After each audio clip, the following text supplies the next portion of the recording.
Welcome to Don't Say Adulting, a podcast by Grotto Network. hosted by Jane O'Connor. And Mike Rossetti. It's the show where I ask the questions that I want to know. And also, I'm here too.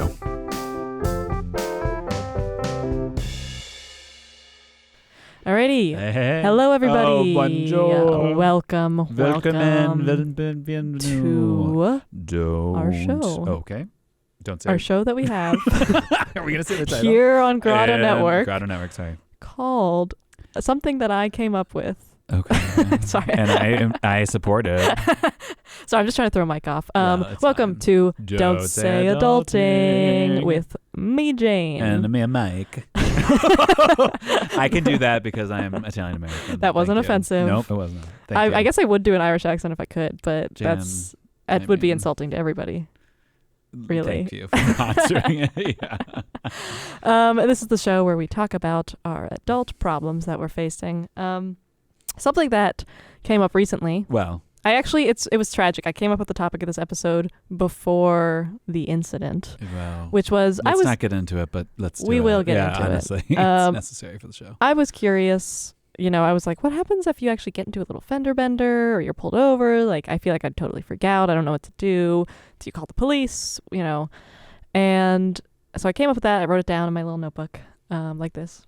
And and then like probably a few weeks before we recorded this, got into a little accident. Thank God you're okay. Nobody was hurt. Nope. But I did do what I thought I would do and be totally clueless. And luckily the other person immediately called 911, got a police officer there. He took our info, asked for our description of the event and everything. But I was just shocked that I just didn't know the procedure, Yeah. I won't make fun of you because this is a serious topic. I appreciate that. Yeah. But I thought, it can't just be me. Maybe I'm a huge dummy. Well, But Jane, not in this area. Anybody would be. I'm sure even if a cop got in a car accident, they would be a little jarred. So I thought about that as a topic. I was like, I think it'd be, could be helpful to get some advice on what to do in the situation. Could all use a little clarification, couldn't we? Managed to get in contact with a state trooper. State trooper. Yeah, I went above. I was like, not local, not local. We're going state. Just to talk about, what that whole experience is like. Have you ever been involved in an accident? An accident, pulled over, or some pulled over many a time, really. Okay. Jane, got the old lead foot. Yeah. Is that actually why? Is it mostly for speeding? I have gotten a couple speeding tickets. Well, my God, I told you. Chicago's dry out. Yeah. Did you interact with an officer or was it a camera? Those lately have been cameras. The last time I was pulled over by a cop for speeding was not in Illinois or Indiana. It was the state of Colorado. In the city of Trinidad. It's kind of the New Mexico-Colorado border. Okay. And they're tough on crime there. I think they need the money, honestly. So I think they're just like, they pulled over two people at once. Yeah. Sorry, no offense to the police officers in Trinidad. I don't know what your financial situation is, but that was my review. Sometimes there is, they pulled over two people at once? Yeah, I don't know how that happened. Yeah, I do feel like, have you ever heard of the Cannonball Run? No. Which is basically the speed run. It's a race across America that people try to do try to beat the record. And it starts in a garage in New York and goes all the way to California. There's a movie about it, which I'm going to plug, even though I'm not involved in. And don't remember the title of. But great plug, Jane. Fantastic. I think it's called Cannonball Run. Okay. But basically, there's a way of doing it in which you get friends of yours or other participants to speed ahead of you where there are cops so that they pull over that person and then you can kind of get away with that logic of they can't arrest all of us. Oh, Cannonball Run. See, it's a real thing. That sounds like 1981. Who's in it? It says Speed 55 on Is that what people were doing in the 80s, Kev? It's still a thing. It actually, I think the story is that it was, Burt Reynolds, Jackie Chan, Roger Moore. Oh, Farrah Fawcett. God rest her. Wow. She went too soon, really. Well, it was a big thing, and this movie was made in the 80s, so it was pretty popular. The record, I think, was recently beat during COVID when all the roads were empty. And so they could zoom through. Anyway, I think what I was going at was there's this logic of they can't arrest more than one person, But here's a lesson to you cannonball runners. Now they got the bloody speed cameras. So they can arrest as many people as they'd like. Yeah. honestly. But I've gotten 5 speeding tickets since I moved back to Chicago in the last year. What was your record before that? 1. That one in Trinidad. Okay. And then, now. So that exponentially went up. Oh, it's been, money down the drain, yeah. Do you think that's a city thing, just in general? Well, most cities? it's the city of Chicago. Okay. I don't know anywhere else that's doing it. But yeah. Oaklawn has the red light cameras. Yeah. But I've been pulled over for my license plate light being out. Mm-hmm. The light being the out? light being out. The guy's like, "Hey, you realize I can't see your license plate?" And I'm like, "I did not." Like, how the hell am I supposed to know? Yeah. Did you actually get ticketed for that? No, he just said you got to go get a light bulb. I was Okay. like, thank you. Yeah, I am curious about that difference between getting a ticket, not getting a ticket. What are the rules of the road? It's a good question, and I've also been pulled over for swerving more than once. Yeah, solely. Was this the giggle story? The giggle story. Yeah, I'm laughing too hard. And the other one was I was texting when I was a younger man. Before it was against the law. Oh, when texting had just been invented. Honestly, yeah, like seriously, we're in my world. It was anyway. So it was like probably 2008 or something. Yeah. So they hadn't codified that yet. And it was just like the guy's like, "Hey, you really can't be. Yeah, you got to keep your eyes there." He's just like, I'm like, okay. And you're like, whatever. I was like, hey, I'll try. What else have I been pulled over for? Nothing that crazy. Okay. I've never been pulled over for anything. But I feel like I'm always hearing stories about my friends getting out of tickets. Well, you're a model citizen, Jen. I don't know if enough people give you credit for that, but... Well, thank you. You're the first. Possibly the last. We'll see once we talk to this police officer. Our state trooper. Yeah. We'll give you some... Are you going to call him that? Well, if he's open to it. We'll see if he likes it. I don't know. Yeah. Well, yeah, hopefully he can answer these questions about the road, the scary world of... Do you think it's his job to help with animal clear up? Like if a deer gets hit? Do you call the cops if you hit a deer? Yeah, I don't know. Do deers have the same, legal issues in courts, that... Man, I wonder. But hopefully we've got our special guest on. He'll be able to clear up some questions we got about the road, about getting pulled over, the police, the popo, their nicknames. Yeah, what do they prefer being called? Honestly, who knows nowadays? You want to find out? Stick around, please. This is don't say adulting. Burp.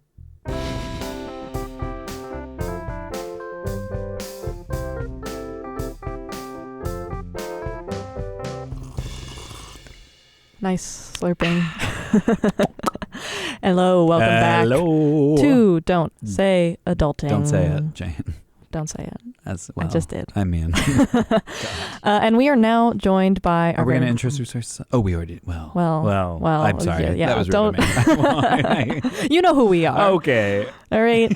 But you don't know who our guest is. No, we don't. Who has just joined us. We are joined now by Ross Johnson, Indiana State Trooper. Thanks so much for coming on. Do you want to just talk a little bit about, what your position is and what you do, and then we can go from there? Yeah. So I am a corporal with the Indiana State Police. I am currently assigned to the Fort Wayne post as a regional duty officer.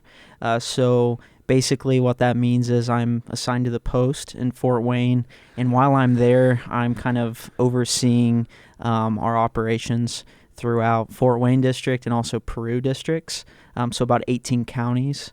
So if anything happens in that geographical area where a trooper in the field needs a little guidance from a supervisor or permissions to hold evidence, or do something like that, they would come to me.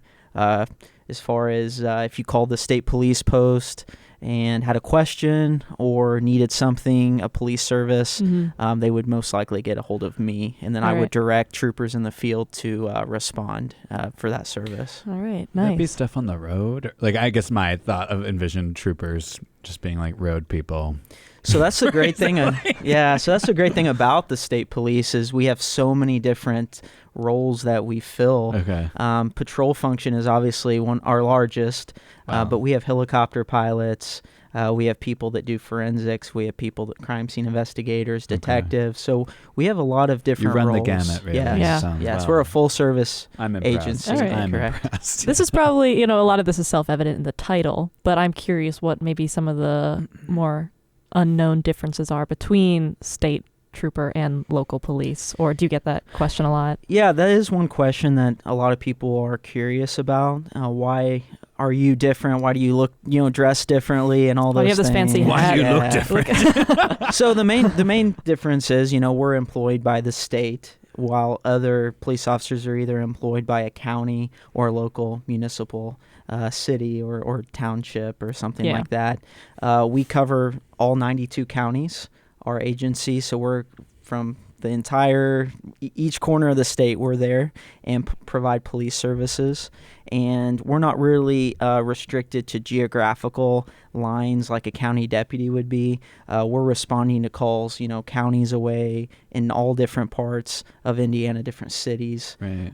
If you have a trooper that's in South Bend, it wouldn't be strange for them to have to drive over to Gary possibly for a detail. So we're just moving around.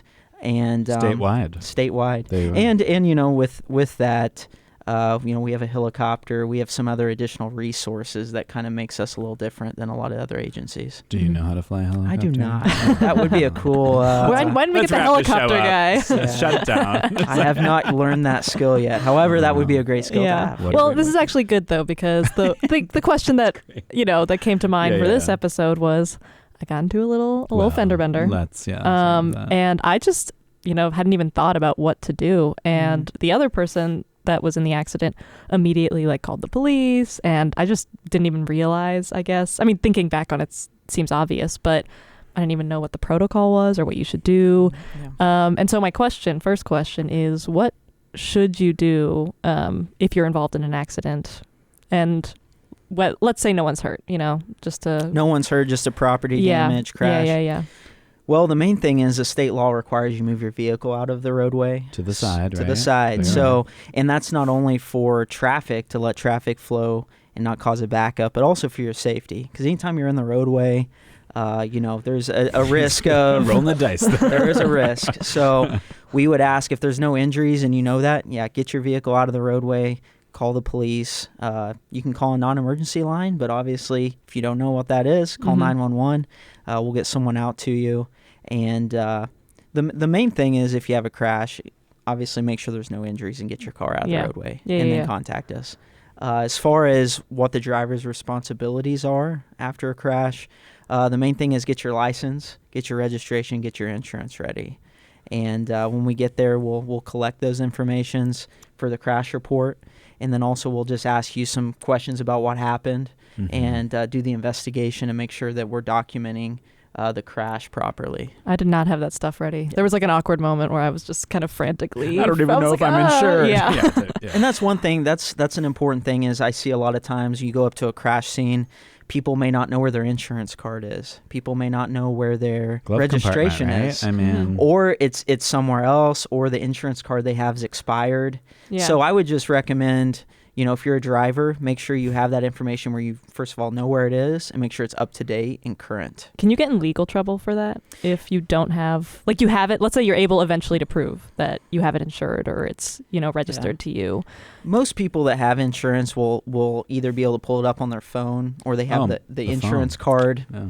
Modern technology. Handy. I'm in. But obviously, we do require you to have insurance on your vehicle. Yeah. So if you don't have insurance, you're running the risk of getting a citation or getting into some trouble. Yeah. And for non-emergency lines, do those eventually get to the police anyway? I'm saying a non-emergency line is if you had a crash in Fort Wayne, we have a number at the post where you'd be able to call me as a regional duty officer. I'd be able to get a trooper to you without you having to call 911 and going through that process. But obviously, a lot of people probably aren't going to have those numbers saved. We probably should also have a magnet in our car that just says numbers to call if you've had this. But everyone knows 911, so that always gets to us. Have you seen that IT Crowd episode where it's the really long emergency number that they're trying to sell people? I have references that aren't. I think that's relevant and up to date. No, I don't know. Newer than Angela Lansbury. Okay, don't you dare bring Angela into this. Okay, so let's say all this is, you've called the police, they're involved, they've written the crash report. The Post has heard. Yeah, we're aware. Yeah. What is I remember, I eventually learned this as I went along, but for our audience's sake, what is the point of the crash report, essentially? I know it came in handy, obviously, with the insurance later, but... Yeah.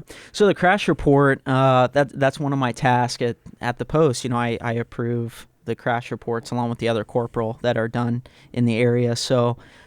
basically, the crash report's just a document showing the causation of the crash. So who was at fault, a lot of times is in that report. We also have a diagram. So if you're reading the report and you're like, I'm not sure what happened here, we actually will do a diagram with the vehicles showing where they hit, showing where the debris was, and documenting it. So if you picked up a crash report and you had no knowledge of the incident, at the end of reading it, you should have a very good idea and know exactly what happened. Do you guys also take pictures? Or? We do. There you are. Yeah, so pictures, we have a phone that's issued by the state, as well as our body camera and our dash camera, which, will capture the scene.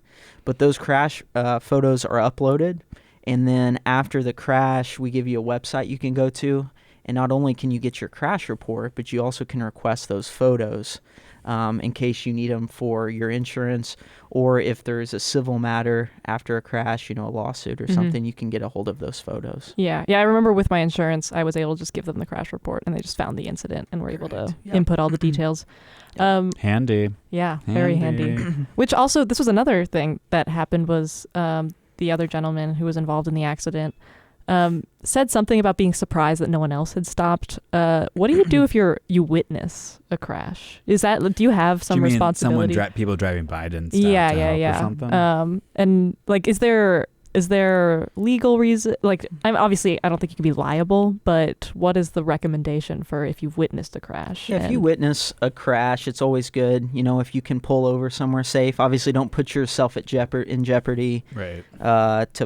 To stop like in the block road. Traffic on I-80. Exactly. Yeah. But if you can pull over in a safe way and you think you need to stop to check on their health or safety, like if you had a nurse, for instance, was on her way to the hospital for work and she witnessed a crash, it obviously would be a great deal if she could stop and make sure there were no injuries. And if there were injuries, what a better person to stop than a nurse. Yeah. So, it's great to stop. Just don't put yourself at risk to stop. Yeah, I wasn't sure if there was a role, though, in terms of helping with the crash report. Or being a good Samaritan. Yeah. But if you do see, something that you think you need to report to the police, if you want to stay on scene until we get there and let us know what you saw.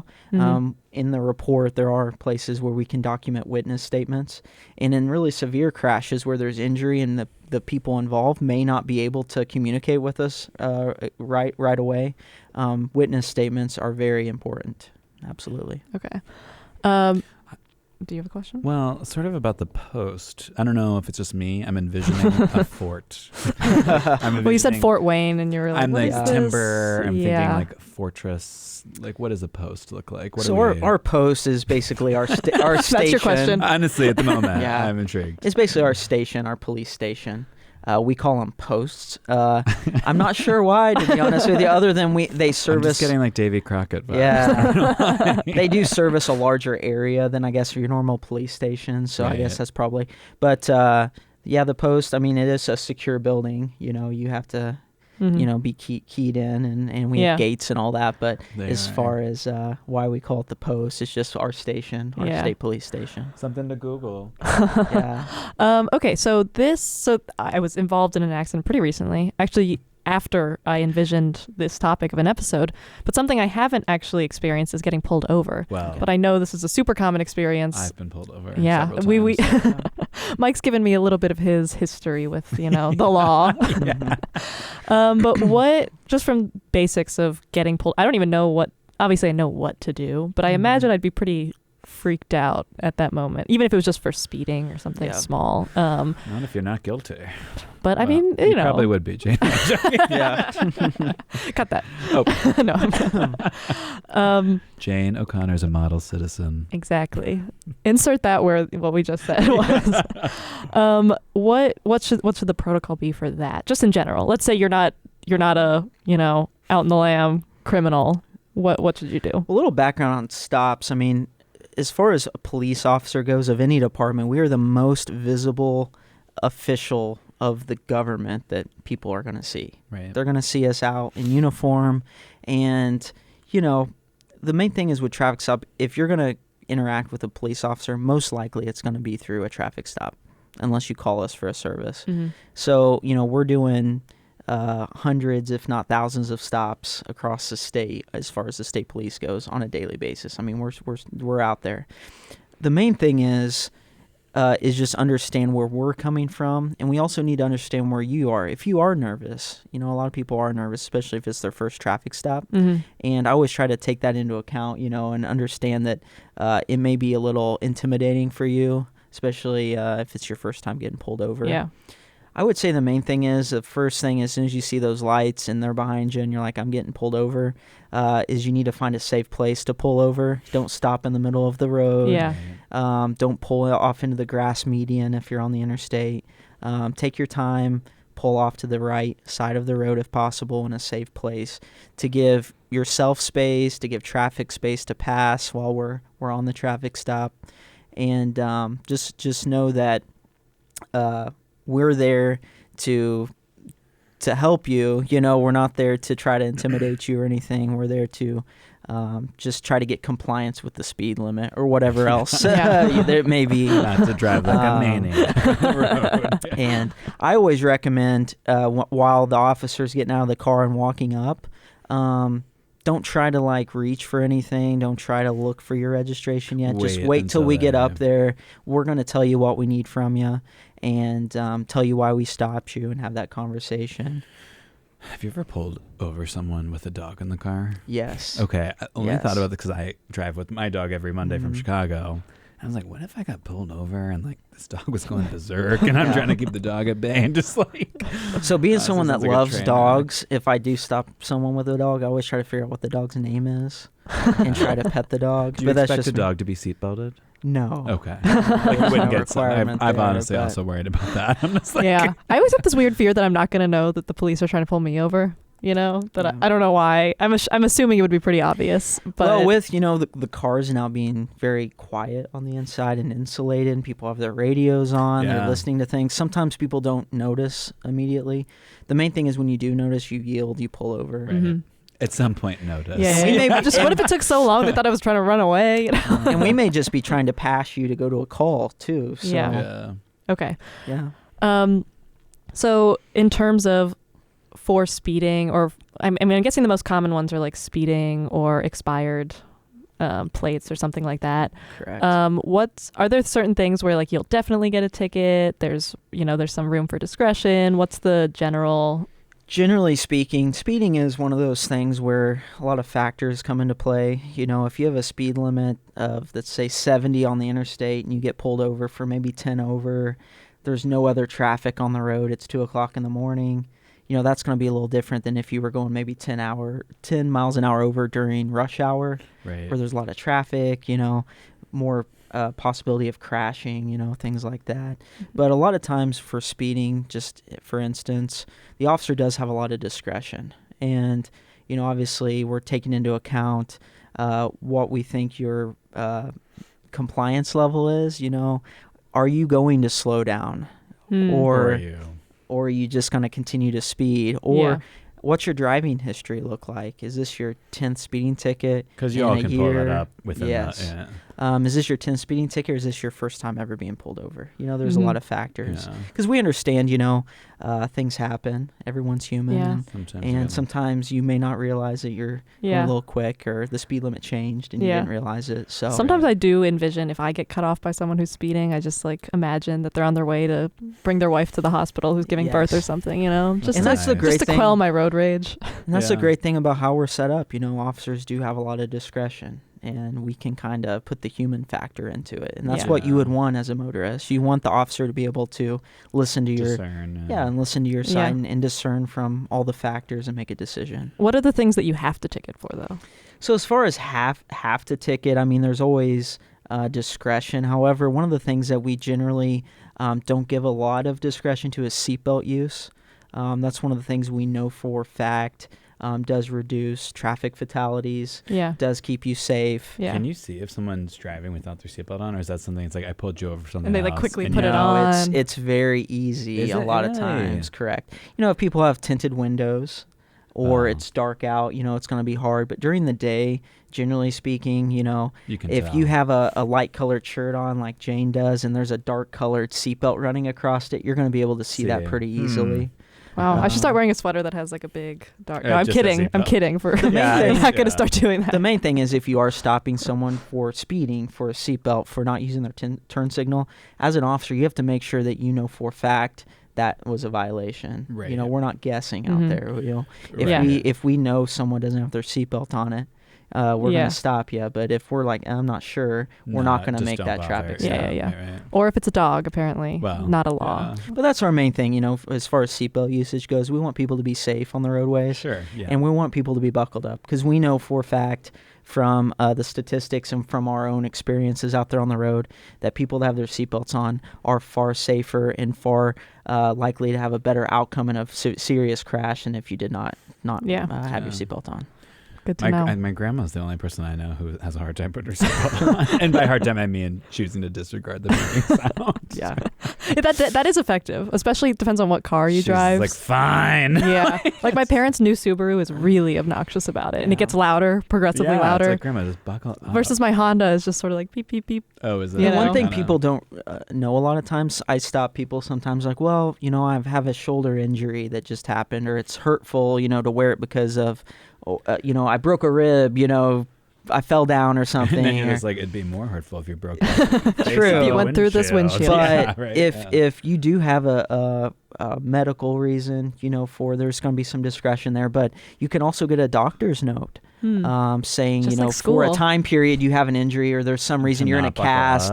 There's some reason why you can't physically wear a seatbelt. Yeah. I'd like to pay somebody, like, please buckle me on. Yeah. I don't feel like Yeah. driving 70 on I-80. And your arm's already broken, you know. I'd want more protection. Yeah, seriously. But you should always try to get that seatbelt I on because you mean, are so much safer. That's Yeah. the tea. And that's really what we want. That's the tea. Here's a question that I was fielding some questions like, what are things you'd want to ask a police officer? And somebody told me that once they got pulled over in a different state, so maybe, I don't know what the... Are you sharing my story? No. Sorry. No. Don't worry. Don't worry. I'll let you tell your I will tell story. my story. And he said that when he got pulled over for the ticket, the officer offered for him to pay in cash right there if he had that available. He happened to only have $7 on him at the time, but he was wondering, like, was that cop just trying to get some cash on the side, or is that actually a real policy? Some states do have that as a policy. Okay.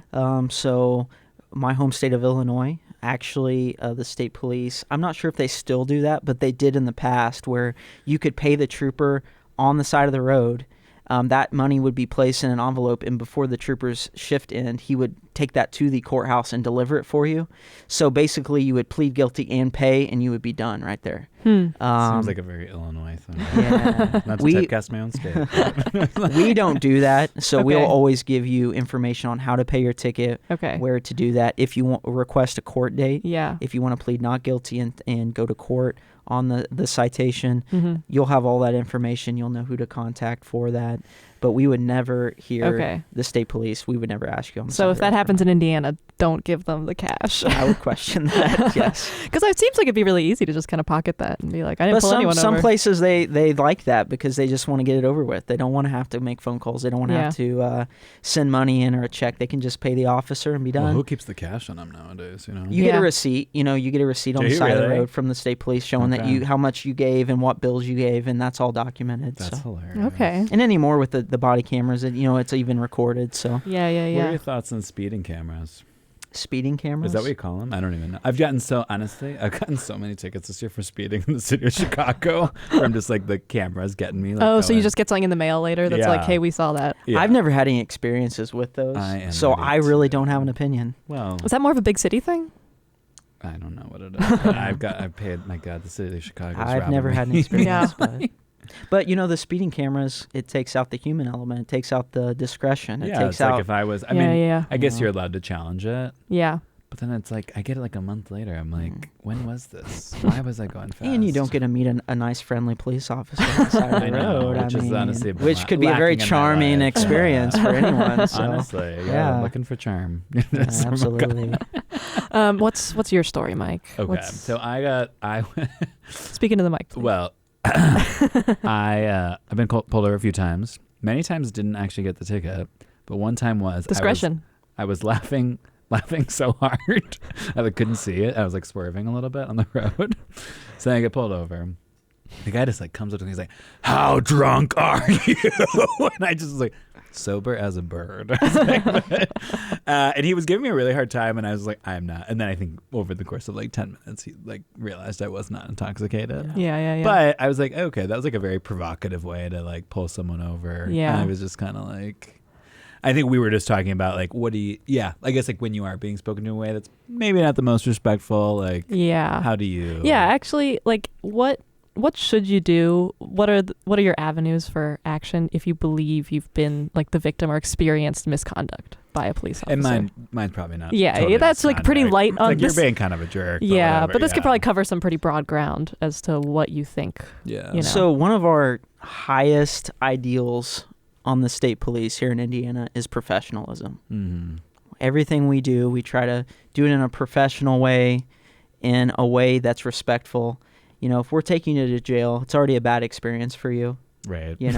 Probably one of the worst days. Why? Yeah. You know, we need to try to make it to where we're being very respectful in a way that, you know, it's not adding any undue stress. Right. You know, and you know, I've taken plenty of people to jail to where, you know, the other way they're screaming and yelling at me, and you know, sometimes it's a challenging situation for everyone, you know.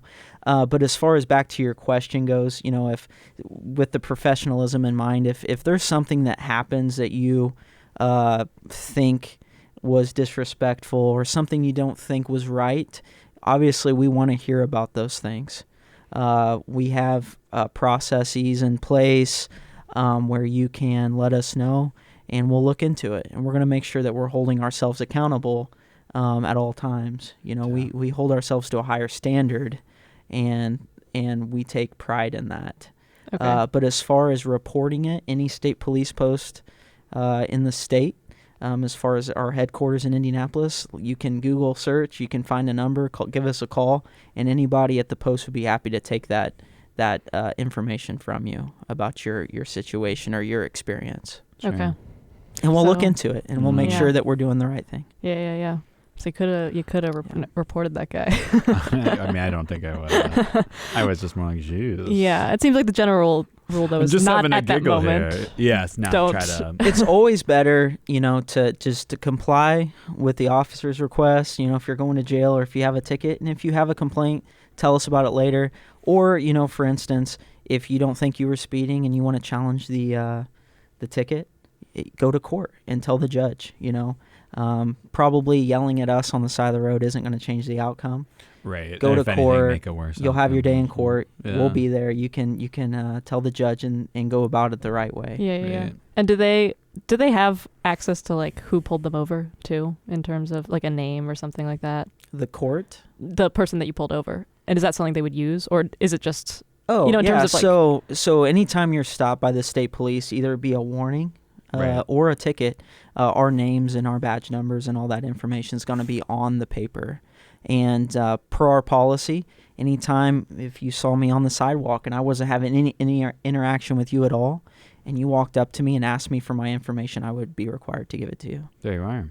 So What's that about? Is that like people, like if people used to pretend to be cops or something like that? well, it's just or? one of those things where if you walk up, I'm a public official. If you walk up and say, "Hey, what's your name?" I'm not going to say it's, you know, None of your Mind your own business. beeswax, kid. What's your name? I'm going to tell Scram. you because I'm functioning in an official way. You know, I'm in Right. Yeah, uniform, and Right. Yeah, And, you're not um, like a civilian in that moment Yeah. or whatever. so I'm going to let you know. So yeah, those people, if they had a complaint, they're most likely going to know Okay. who they dealt with. But if they don't give us some information where you were, what time, Yeah. we'll be able to figure it out. Okay. Some of these are random that are popping in my head, but I fielded a couple other questions from people, and this was a kind of random one, but one that I, didn't know the answer to. So, from one of our listeners, is it actually illegal to drive with a light on inside your car? He said he was only told this by his parents. Yeah, not that I know of. Okay. So I think you're fine. So that was just his parents trying I would to... recommend against it. Yeah. Because it Why? makes it much harder to see out of your vehicle because your night vision is, Right. your eyes are going to be changed, your dilation and everything. But technically not a Yo. crime. But technically, I don't. Yeah, we're not out there Violation. stopping cars for dome light violations. Okay, so that's just parents being like, turn that light off, or the Yeah. police will come. because they probably can't see the roadway, which is probably the bigger issue here. Yeah. I do remember my parents yelling at me a lot for that. They Yeah. never brought in the police, but they were like, Yeah. quit that. Quick stop. Yeah. Are there any other common misconceptions in terms of like things that people think are crimes or not crimes, or maybe are confused about with regards to daily interactions? Hopefully not daily interactions with police, but more common interactions. Not that I really can think of. One thing I've seen, just online and things, when sometimes people get in these little arguments, is some people think it's illegal. They're out in a parking lot, someone somehow videos them or something. That's not illegal. If you're in the public area, public space, it's no different than walking into a Walmart and there's a security camera on you. It's not like you're going to someone's home and filming. Yeah, but a lot of times I see these videos, people are like, I'm not giving you permission to record me. This is legal. Well, with our body cameras too, they're always running. So we're always, if you're out in the public, you should just assume there's a camera somewhere. Yeah. It's our modern surveillance state, Which, really which we don't helps. talk about enough. On this podcast. Which helps us a lot, to solve crimes. Yeah, seriously. And we use surveillance footage from gas stations. Yes, for sure. I imagine it probably clears up a lot of those interactions too, where someone does want to file a complaint, and it just turns into this he said, she said. Absolutely. And you've got like a little camera. And like I said, we hold ourselves to a high standard to where those body cameras are great. They're going to tell the whole story, and I think they're a great tool. Yeah. Is there a nickname for police that you most prefer? I.e. like the Popo or... Not that I can say. Coppers. Not that I can say. Talk to someone from New England. I know a lot of truck drivers call us Smokies. Really? Is it because of the hat? Oh, like the bear. Yeah, or Smokey Bear or something. Yeah. That one's got kind of a fun pop culture vibe to it, Yeah. And then I get out of the car and they're like, oh, not so much, Smokey Bear, but not too much of a Smokey. but yeah, that's always one you hear. Okay. I just want to, do you have like a funniest pullover or like funniest, I guess, like cop goofiest story? Yeah, goofy. Keeping it light, One thing that comes to mind, I made a traffic stop on Interstate 64 one night. It was very late at night, probably like 3. Heading down to Indianapolis? Way south. Or is that 65? Way south. Okay. So people that are familiar with the southern part of the state where Santa Claus, Indiana is, down in Holiday World, not too far from there. Okay. And I made a traffic stop. That's in Indiana. Okay. It is, yeah. I made a traffic stop and I walked up and introduced myself, and the guy very nervously looked at me and said, I just have something to tell you right off the bat. And I go, well, what is this? And he goes, there is a body in the car. And it kind of caught me off guard, and he said right after that, I am a funeral director and I'm transporting remains from Louisville back to Evansville. Jesus. But I told him after the fact, you should don't say it like that. You should have led with, I am a funeral director. I have remains in the car. Not there's a body in the car. Was he in a normal car? It was a minivan. Is that legal? With no seats in it. Yeah, they have permits and they transport remains. Okay. But I just remember the feeling I got when he told me that. Yeah, and you're just like, is this about to turn? Has there been a major crime just committed? Right. And here I am. Yeah. And instead he's just like, this is my job. It was dark, not He's like, I just dropped the kids off at the playground and now I'm taking this body back. But I told him from Yeah. that point forward, lead off with the funeral director bit. Yeah. I feel like the side of the car should be labeled like this is a...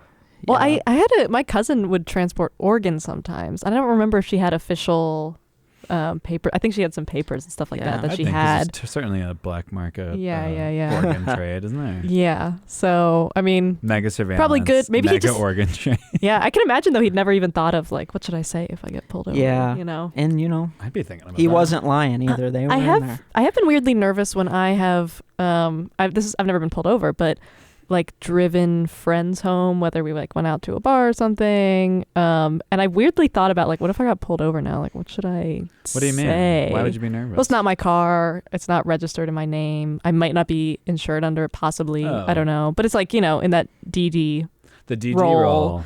Sometimes it's unexpectedly thrust upon me because I don't drink. So that's obviously from the state police perspective, we love when people are making plans to be safe. Yeah.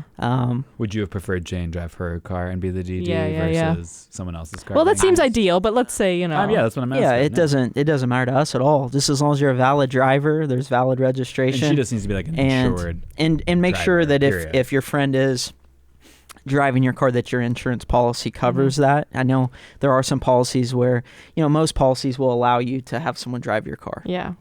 On a short-term basis, but just make sure that's the case, because if there was an accident, we'd hate to see you be out a lot of money because it was an uninsured crash. But being safe is always the key. So if you're a DD, we love that. Okay. Absolutely. I think I just thought about that though, because I just had a memory of driving a friend home who like passed out in the back and feeling very weird. Make sure they're buckled up, of course. Yeah. But they just fell asleep in the seat, and I was like, feels a little weird to just be driving this person around. I don't know. You did the right thing, Jane. Yeah, they made it home safely, Praise in today's, if realm of Ubers and Lyfts, there's so many options to get home safe. You shouldn't be making those bad choices. Leave your car, get a ride, get home safe, go do the right thing. Keep everyone safe.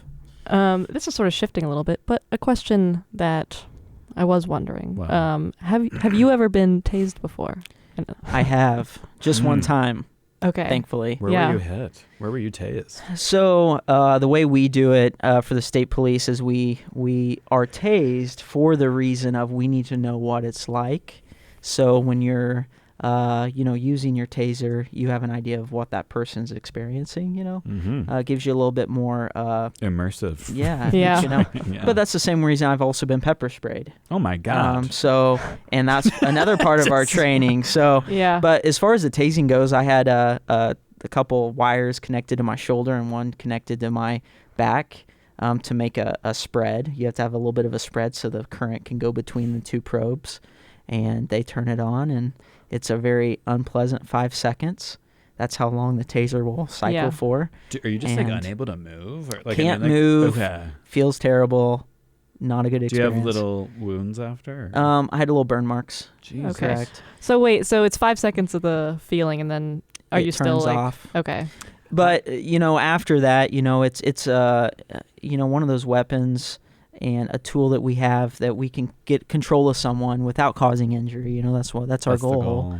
And it is a great tool, but it also is a very serious thing to use, and it should only be used if you absolutely need to. Okay. But I have experienced it, so if I ever have to use it and someone goes, well, that wasn't very nice, I'm like, well, I know, because I've been there, and I wouldn't want to do it again. Yeah. Right. Okay. But it's a great tool for us, and it does almost every time get us control of the person and gets the situation under control in a very safe way. Yeah. Right. Which is what we're looking for. And that was part of your training. Part of our training, correct.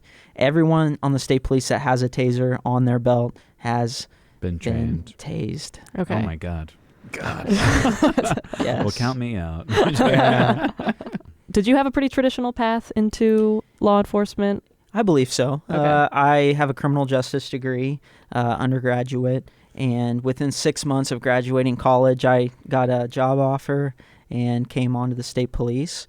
The state police training is around 6 months long. Mm-hmm. It's held in Plainfield, Indiana, just west of Indianapolis. So that's where you'll spend about 24 to 26 weeks. You'll be trained in everything from driving to physical control tactics, to criminal law, to constitutional law, to how to wear your uniform. Yeah, where to put your hat when you're sitting down. Very, very sharp. So there's just a lot of things that you're trained on, from anything you can think of that a police officer needs to know. Our department will make sure you're prepared.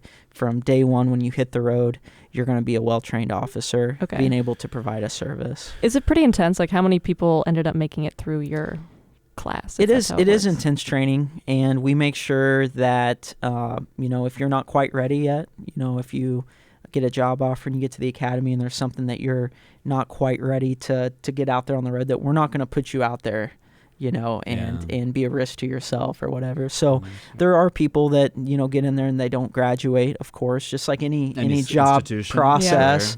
But we have great training staff on the state police. I'm actually a driving instructor. The main thing is, if anyone has any type of interest in the state police or any type of career path to the state police, indianatrooper.com. And if you want a fulfilling career where you can help people, this is one of those jobs where you're interacting with people on a daily basis. Here I am, I could be out on a traffic stop in an hour, but right now I'm sitting here talking to you guys, having a great time. So Thank you. It's a very it's a very fulfilling career. We have a lot of job opportunities. Even if you don't want to be a state police officer, we have forensics. We have forensics labs. We have mechanics. We have people that service our vehicles. We have so many people that work for the state police in career paths. But the main thing is indianatrooper.com. If you go there right now, it has all the information, the timeline for the application process. The application's found there. Yeah. And we're looking for good people. We want good people. No to bad come people join apply. us. We want good people, honest people, Yep. and we're in need of people right now throughout the state. And the main thing is we're a very professional agency, and we pride ourselves in our professionalism.